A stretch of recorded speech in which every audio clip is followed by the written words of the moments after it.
En France, vous ne pouvez acheter une arme qu'à des conditions bien particulières. La chasse qui nécessite un permis, le tir sportif grâce à une licence ou la défense qui nécessite une autorisation du ministère de l'Intérieur.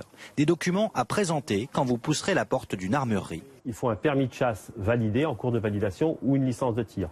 Ça va vous permettre d'acheter une carabine de chasse ou un fusil de chasse que vous pourrez utiliser uniquement en action de chasse et la porter en action de chasse. C'est le principe de la détention d'armes. Elle ne doit être prise en main que dans des conditions bien particulières, sur le lieu de chasse ou le stand de tir. Quand il va aller au stand de tir, il doit avoir l'arme dans une mallette ou dans un étui, déchargée et soit démontée, soit avec un verrou comme ceci, qu'on va mettre sur la détente, qui va lui permettre de transporter l'arme inapte au tir immédiatement. Le port d'armes permet lui d'avoir une arme chargée sur soi. Il nécessite une autorisation du ministère de l'Intérieur, un document rare destiné aux personnes exposées à un risque dans le cadre professionnel. Un bijoutier qui aurait déjà été agressé à plusieurs reprises, ça peut être un avocat qui travaille sur des sujets sensibles, ça peut être une personne qui fait de la protection et qu'on lui accorde ce permis par rapport à la nature des personnes qui protègent. Enfin, les armes sont classées en 4 catégories, armes de guerre interdites, pistolets et armes semi-automatiques, fusils de chasse et enfin paintball ou couteau en vente libre, mais qui nécessitent d'être majeur pour en acquérir.